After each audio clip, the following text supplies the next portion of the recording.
welcome back. And we're moving into our second conversation for today with representatives of the Belize Diabetes Association as we talk about their upcoming summer camp and how you can get involved. We have with us Deandre Dawson, who is a youth member of the youth arm of the Belize Diabetes Association. We have Clyde Lewis, who is the president of the youth arm of the Belize Diabetes Association. And on the end, we have Sharon Fraser, who's the vice president of the Belize Diabetes Association. Good morning and welcome, and thank you for being here. Good morning. Okay. So Sharon, you have some very youthful members next to you. Yes. Let's talk about what's been happening with the Belize Diabetes Association and what I'm guessing is a newer function with the youth arm. Yes. For a number of years now, we've been concentrating on having a youth camp as part of our yearly calendar of activity, and of course that is catering to the juvenile, the young persons living with diabetes. In fact, we have just under 40 young persons or juvenile diabetics who actually go into the office on a regular basis to access the care that we provide. We don't have much, but at very least what we do is to provide insulin through Insulin for Life to them. We also provide them with strips, monitors, lancets, and a type of thing to the tools they need. Yeah. Part of the camp is the fact that it's a week long. It actually starts on July 31st and it goes to August 4th. And in that camp we teach them how to cope, how to deal with the condition that they're living with, and also to meet other diabetics, to ensure that, or to show them that they're not the only one. They can be as active as any other child or young person who does not have diabetes, in showing them that it's not the end of the world, and in fact showing them how to live healthy. It's hard for a lot of these children when you're going to school and there is a cart outside with all the sweets and whatever. When it's difficult, but if you show them and teach them how to cope, then it becomes easier for them to accept that, okay, while it is I can't eat sweet because this is what it's going to do to me, I can still live normal just like everyone else.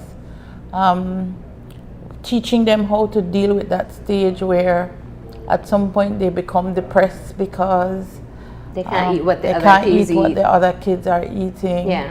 And it's not only them, but also looking at sensitizing their parents, because part of the whole process, because parents, they feel that they can't leave when their child is diagnosed, they feel that they have to be with them 24/7. They can't do anything for themselves. So this camp purpose, or one of the main purposes, is actually to show them as well that they can. I can remember there was this one parent I met for a child from Belmopan, and she actually, when her son was diagnosed, quit her job because she felt that only she had to be there all the time. She had to go to school to give him his insulin. She had to watch him every moment of the day, and that is not necessarily the case. You want to have more of a functioning individual. Right, teaching them to be independent, teaching them to test themselves, and in fact being able to teach others. And let's talk about the experience in the summer camps over the past couple of years, the age range of the kids that you've seen, and their level of knowledge of how to properly maintain their glucose levels. Well, we've seen from, I know there was one young person there who was 19, 20. So we've seen juvenile diabetics or type 1 goes as high as 26 young person. And of course from baby. We've seen I think there was a 3-year-old at some point, 3 or 4-year-old, up to 19 we've seen. I'm sure there are many other juvenile diabetics out there, but because of the stigma that seemed to take place, it's hard. But we've seen persons progress really well. In fact, we've had the situation where one of our youth had gone to a summer camp in Trinidad. And when he came back, it was like, whoa, the experience. He met all these children from Trinidad and other countries were there, Caribbean countries, and immediately his whole attitude towards taking care of himself became better. And this is what we're hoping to come out of these camps, and we've seen it come out of these camps. Unfortunately, 2 members out of the camp has in fact died. One last year, they're actually the oldest youth that was there. He passed last year, but he came every time religiously. And it's unfortunate because when the camp started, he was one of the first among the first members, and we saw a constant deterioration happening to the point that he lost his sight. But he still came. He still participated. He was one of those young persons who at primary school and high school, they never allowed him to do physical education, which is foolishness. Because we promote healthy lifestyle. It's actually better if he does PE. Exactly. And so the stigma was terrible there. With the camp, we've seen attitudes have changed a little. And we're hoping that we can continue with that education and sensitization of the public so that they don't stigmatize. Both of these young persons who are sitting here with me are in fact diabetic.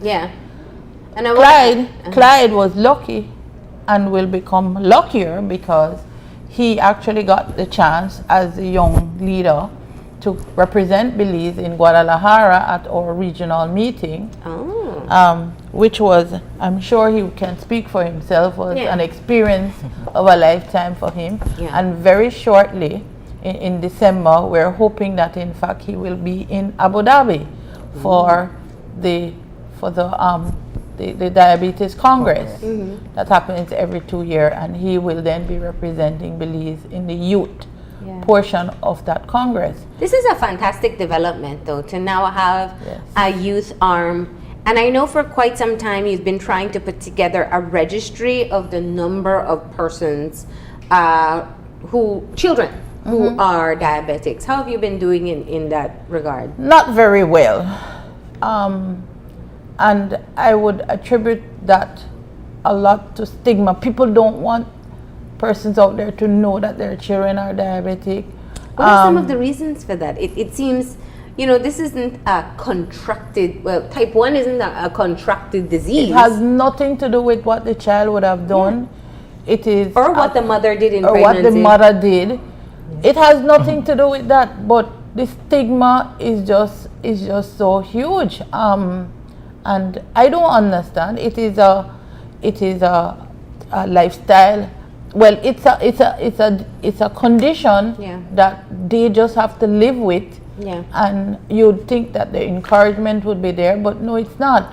And it's really, really unfortunate because we've had situations where youths have gone into crisis, end up in the hospital because the parent won.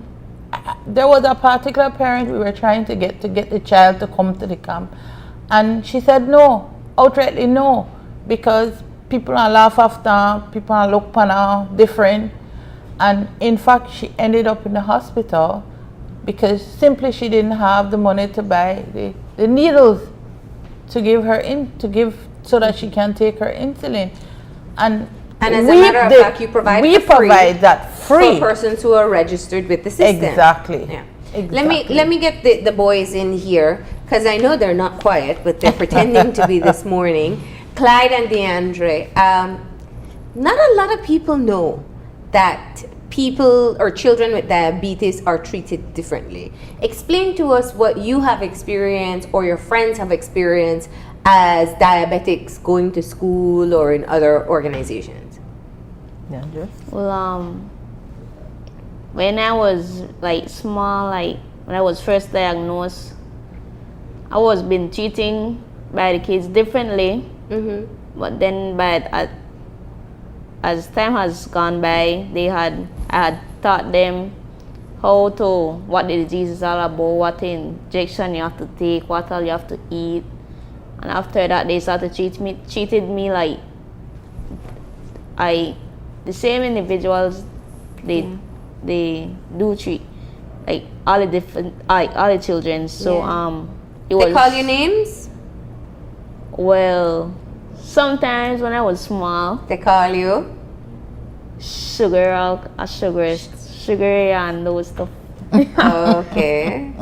But now that I'm older, it is much better. The children's, how do I call it? They look out for me when I am in need, when I am sick, and they watch out for me for the sweets also. They keep beside me, keep at my side when I go by, so I don't buy no sweets. Oh, you mean you break your diet sometimes? Sometimes. Oh, yeah. But you have learned how to properly take care of yourself, right? What are some of the important things? Well, most important thing to do is exercise daily. Have a balanced diet. Medication. You take your medication to time. How to take it. And no, that's about it. Yeah. So Clyde, tell us your experience. You are now as president of the youth arm, you're now representing all the juvenile diabetics in the country and their concerns. Tell us how real the situation is with stigma and discrimination. Stigma and discrimination about diabetes. While growing up, you have others will like tell you can't eat this or what to eat. Meaning they will pressure you. Some will come around you with like snacks and chocolates that you can't eat. So you have to really like manage yourself and be that person to just block out everything and keep focus and stick to your diet. Now in schools especially. In school it's really hard because most of the schools are selling mostly junk food and they are keeping all away from the fruits and which is good for you. Yeah. Now, how long have you been living with diabetes or known that you've had diabetes? I've been for 4 years now. I known when I was 17 years. Yeah, so you found out a bit late. Yep. Yeah. How has it changed your life? It's changed my life because I was eating like too much carbs and I have to cut down on all of that. So eventually you will lose some weight. Yeah. And then you gain it back and it's manageable now. Now, one of the key things for you, Clyde, is that you're a young adult. And in Belize, there is a very heavy drinking culture. And for people with diabetes especially, it's extremely dangerous. How do you manage that when you're socializing with friends? Socializing with friends, drinking, and I would say not really drink like that. Yeah. If you do, you can get a shot of wine the most. A shot of wine. Yeah, because, I mean, alcohol has a high sugar content. Yep. Yeah. So does that make it, I mean, is it easy for you to explain to your friends with peer pressure and whatnot? Kind of, some of them understand, but I just tell them, make them know what's happening. Yeah. Obviously, because issues affecting youth are a bit different when they're growing up. They have more peer pressure than the adult. The adults, we just have poor self-control, but they have peer pressure. What has been the experience with the expansion of active young people in the organization? Actually, it's a good thing because I tell people that while I might not look as old as I am, eventually we need persons to take over the reign and continue the work and the sensitization. What we have been doing besides teaching the children to have better cope with their condition, one of the things we have been focusing on is teaching them leadership skills and how to educate others about their condition. You hear Deandre talk about the fact that he tells them about his condition, and so he's a product of all of the presentations. We have professionals coming, teaching them, talking at their level, so that in fact it's not technical, it's as basic. We hear them. It's easier for us to provide for their needs in hearing what they're experiencing, so that when we do presentation and we go into the schools, we are able to talk to other students, talk to the teachers in terms of how to treat someone, how to deal with someone in the case of they go into a crisis, and in fact the simple things that can be done. And not just that, if we teach them how to educate others, then it makes the job much easier for us as far as the schools are concerned, because they have come out of schools where they are not catering for the needs of the diabetics any at all. One of the things we have done, or we are doing this year, is including a recreation Thursday, they call it. So that, I remember one year we decided that we were going to take the children to the pool and have them, show them, okay, you can, with the proper things in place. This year, the recreational Thursday will take them to Kikaka. Some of them have never been outside of the city. And since we have youths coming from outside Belize district as well, it gives them and their parents an opportunity to go experience Kikaka. And giving them that incentive to, you take good care of yourself, you can do anything you want, you can go where you want, and still manage. So as I said, this year they're going to be taken to Kikaka along with their parents, which should be very fun. I know they're excited about going beyond our activities normally at the IT vet. For those who come in, we house them, but they're basically confined there. So getting an opportunity to go beyond. Although they have so much fun with just each other, right? Yes, yes. So that is what we are planning. Now, Sharon, these are life skills that the kids get to learn, and I think, having visited the camp, you see them testing their own selves. You see them planning their own meals, understanding and explaining the importance of exercise to each other. There's still challenges though in getting, as you pointed out, you lost 2 of your active young people. What do you think is perhaps where some of the additional work needs to take place, that maintenance continues outside of summer camp? Unfortunate for us is that most of the persons who are members of the Diabetes Association are volunteers. We all have our main job.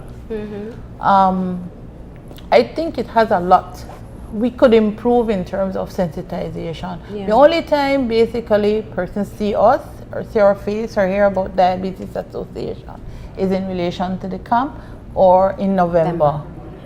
So that we have talked about it and talked about how we could reach the community a little bit more, so that rather than only at this time you see us or you get that call from us to be here, because a lot of people watch this show, for example, and there might be persons out there who would not have known the existence of a youth arm. So now they would have gotten that opportunity. So I believe that sensitization is the key. Letting people know that we exist and what we do for juvenile diabetics. Right? And not just juvenile, but in general, people living with diabetes. Do you still have your office on Central American Boulevard? Yes, corner Central American Boulevard and Mahogany Street. It's still there, so it's access. They don't have to climb no stairs, which was a challenge in where we were before. So it's still there. We're still providing the services. We have some good corporate sponsors, because as an association, we have to do our own fundraising. While it is, I have to admit, Ministry of Health has been very, very cooperative, good with us. The the situation is that we get no subvention, and the statistics is still showing that diabetes and its complication is right up there in terms of death of our population. We're 17% plus of our population. We're talking about diagnosed. Yeah. We're talking about over 34,000 people. That's right. So at the end of the day, it's a lot of people to service, and that is why we are grateful, for example, for the Belize Diabetes Association of New York, because they have also contributed again to the camp this year.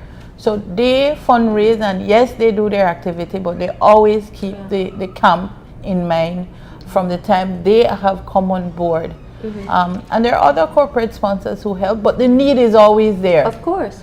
And in fact, diabetes as a non-communicable disease is a global priority. The maintenance of NCDs is a global priority. Yes, and it we is. know in Belize the long-term effects of poor glucose management, like kidney failure, is extremely cost prohibitive if we move into dialysis, and the lack of adequate opportunities for proper treatment. So I think perhaps we hope that this message will be one that people will hear, especially for parents who have children who have diabetes and have been keeping them at home. It's important that this message get out, because we find that especially for children, young people who are living with diabetes under the type 1 categorization, they're the ones who eventually go into complication very early and end up with their kidney failing. And we saw the position where, in fact, there is this artist, I can't remember his name, that recently died. He had diabetes. They were trying to fundraise for him. At the point they're trying to get together a fundraiser, he died from kidney failure. They couldn't even get him on the list.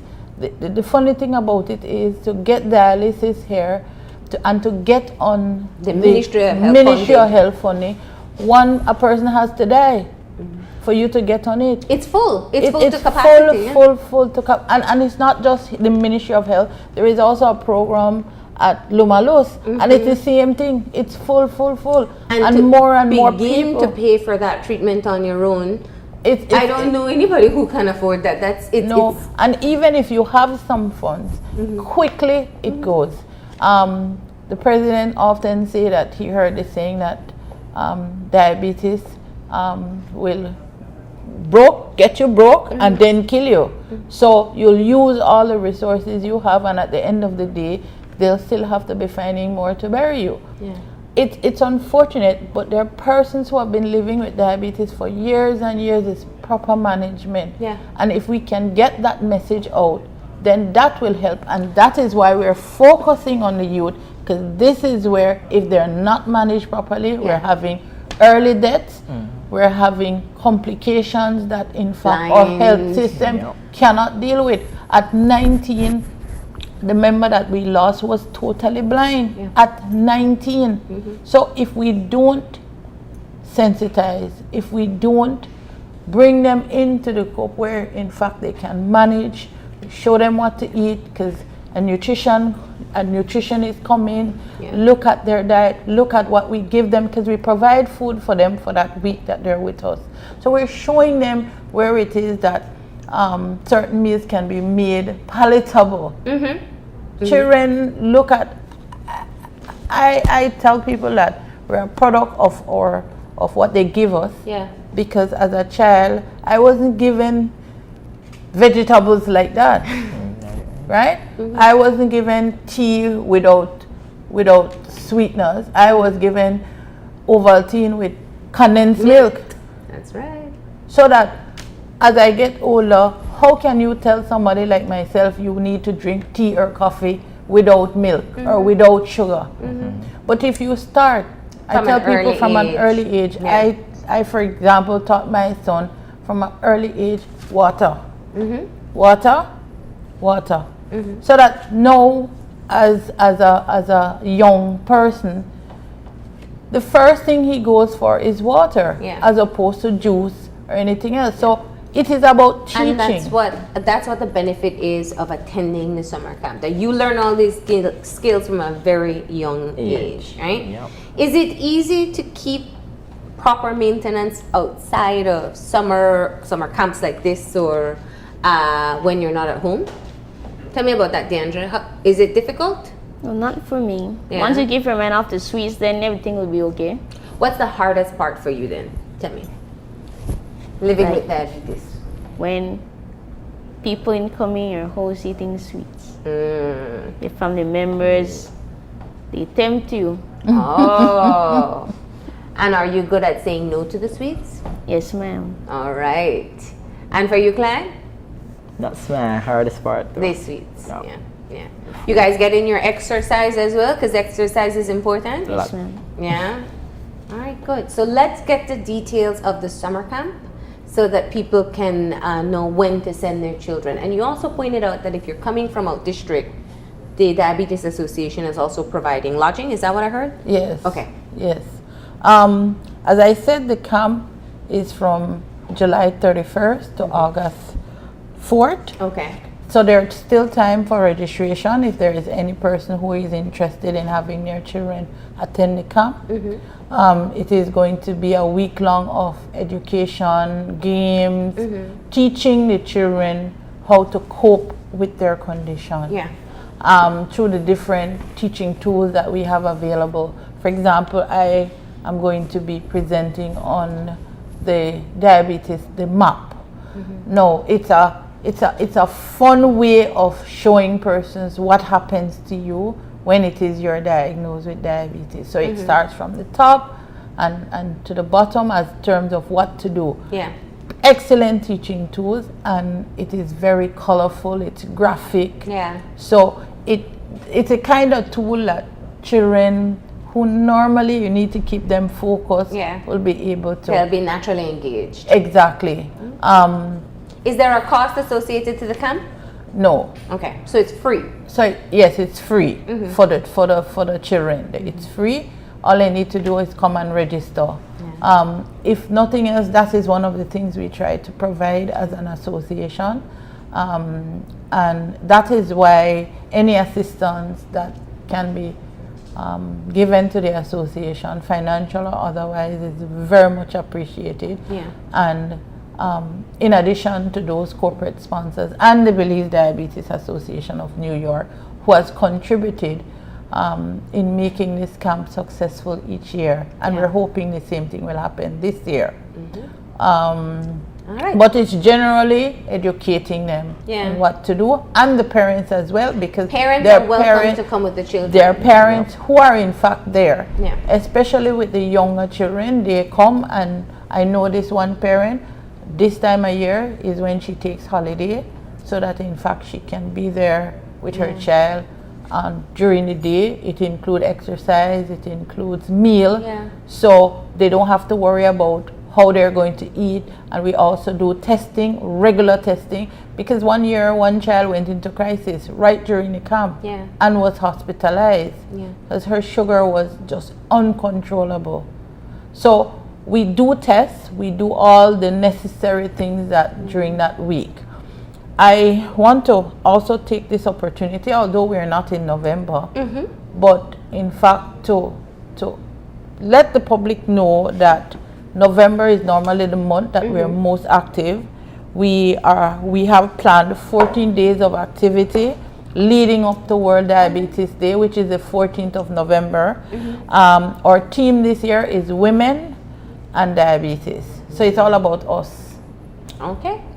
Well, we right? will look And so that, in fact, the different activities, of course, you know, there is a walk, and I'm hoping this year I will see you at the walk, right?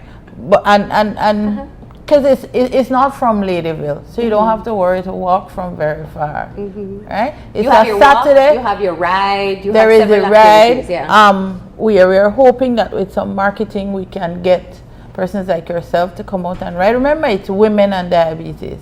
We're the caregivers. We're the ones who provide for the young persons, for the older persons, for ourselves in the event that something happened. Just so you know, the walk is on the 4th of November. The ride is on the 11th and 12th. And we're going to be doing several things: church service, attending schools, workplace, presentation.